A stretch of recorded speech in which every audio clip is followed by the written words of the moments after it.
A montage of photographs depicting students and teachers, a graphic of the Perkins logo and the words, Teachable Moments. A title, Partial Object Calendar System, with Ira Padhye. Hi, my name is Ira Padhye, and today we're going to be talking about calendar systems. Now, this calendar system in particular is developed for a student in my classroom. She's totally blind with a severe to prevent hearing loss.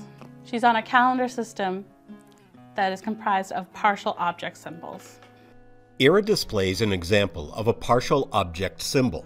It is the head of a white plastic spoon that has been mounted on a durable black card, about 2 inches by 3 inches. The card also has a Braille tape label that reads lunch. When she was younger, she used to use whole objects, which means, for example, for lunchtime, she used to have a whole spoon that represented meal times. And now we've scaled it down to only part of the object, which means we've only used the head of the spoon.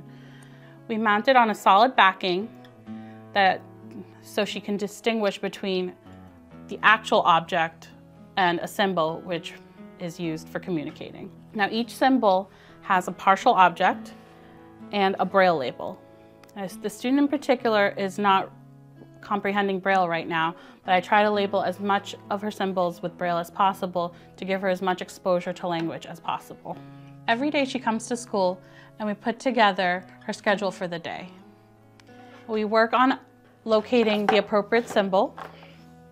So first, I assign to her what her first activity is going to be. So for example, it's time for a snack.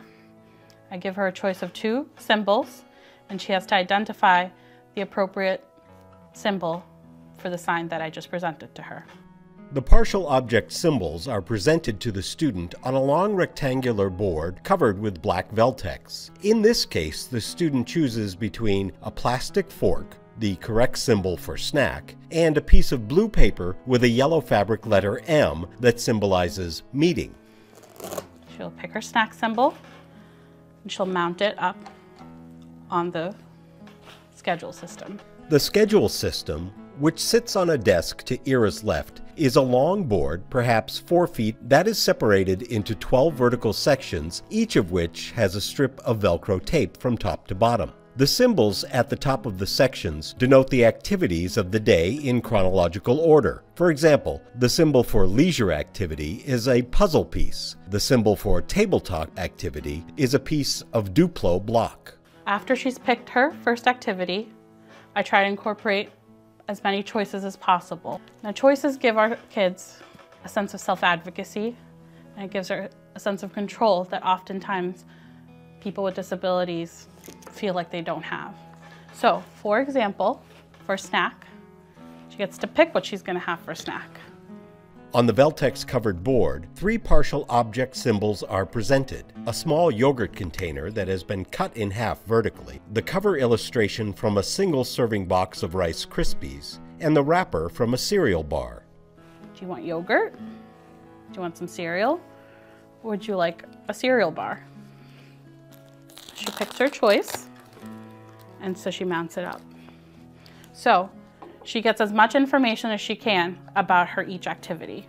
So for snack, I'm going to be having a cereal bar. So we go through this for all of her activities, and in places where she can make a choice, I give her her choices. So in terms of her leisure time activities, I give her 3 choices. Do you want to play with your buttons? Do you want to play with some moon sand, or do you want to play with your blocks? So she picks her choice, and she'll mount it up. In this case, Ira moves the symbol for moon sand into the column topped by the puzzle piece, or leisure activity. The next activity will be a tabletop activity. Same with her table time activities. So she has 3 table time activities during her day, and these are her choices. So this way, she can pick when she wants to do each activity. Now, this schedule system is located in the same place in her area, so she can refer back to it anytime she wants. She can review her schedule by herself or with a staff member, and then after each activity is finished, she can refer back to it and take off her completed activity and put it in a little finished bucket if she would like. Now the schedule system can also be transportable, so she can load it up into a little book if she's on the go. Ira is transferring some of the symbols from the permanent system to a portable system. The portable system is a folder with several Veltex pages and a pink fabric pouch on the outside. It also has a shoulder strap.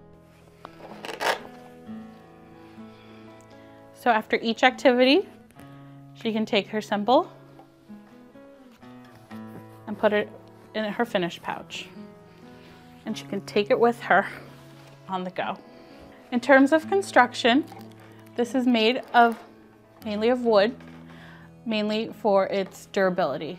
My student needs something that is a little bit more sturdy. It has wooden dividers that divides each activity, and it has a Velcro tape from top to bottom, so we can add as many symbols to each section. And that's today's teachable moment.